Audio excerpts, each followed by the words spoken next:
est presque prêt à entreprendre cette rencontre alors que Nicolas Leduc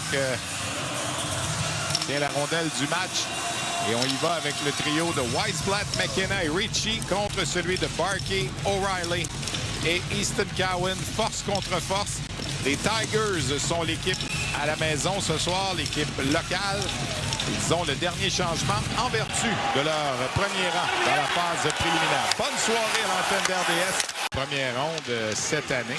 Alors les Royals qui visaient les grands honneurs l'an prochain. Julien Savard. Julien, le tir et le but. La longue passe à Jacob Julien. Et les Knights ouvrent la marque. C'est 1-0. Ben, ça a pris 2 passes et il y a eu un échappé dans les instants suivants. Jacob Julien qui a beaucoup de vitesse. Le Canadien. Cowan vient chercher la rondelle. Le gardien Manigan, il a perdu son bâton. Le bâton a volé dans les airs. C'est en est allé presque dans le coin de la patinoire. Remise devant le but. Easton Cowan qui a profité que Manigan avait perdu son bâton. Et c'est 2-0 London. Ben, s'il y avait un doute, si Easton Cowan voulait se présenter et gagner ce match-là, ce doute-là est dissipé. Quel match il connaît? On est seulement en début de deuxième période. Il arrive. A remis du côté droit là, vers Pickford. On a perdu le disque et ça, c'est Barkey qui va s'échapper.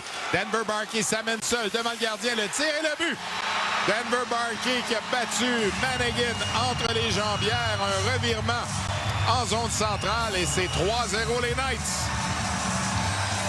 Alors, sur une entrée de zone, c'est malheureusement le capitaine des Tigers qui va effectuer un revirement plutôt que de placer la rondelle derrière. Dans le coin, c'est repris par Altunen. Cherche un angle de tir. Altunen, on lui a donné de l'espace. Barkey reprend la ligne bleue. Barkey va d'un tir et le but. Denver Barkey dans la partie supérieure. Et là, c'est 4-0 pour les Knights. Ben, les Knights ont eu beaucoup de difficultés à s'installer en territoire adverse. Mais dès la première occasion où ils s'installent, ils ne ratent pas leur chance. D'un tir un petit peu de l'extérieur qui va surprendre Manigan, le gardien de but. Depuis le changement de règlement là, en 2006, il y a eu 17 finales de la Coupe Memorial. 11 fois l'équipe finaliste, donc elle l'a emporté. McKenna s'avance, le tir et le but.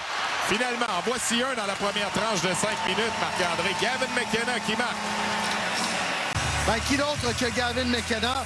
En feintant vers sa droite, le défenseur devant lui, je crois que c'était Dickinson, a mordu à la feinte. On va commencer à célébrer les Knights de London. Marc-André sont champions de la Coupe Memorial 2025. Voilà, c'est terminé. Et là, Ward et Cowan. Cowan était prêt à entreprendre le combat. Non, je pense que c'est mieux d'aller célébrer, Easton. C'est terminé. À s'emparer du trophée et les joueurs sont prêts, là. Eh mon Dieu, oui. Voilà, c'est fait. Les Knights de London soulèvent la Coupe Memorial.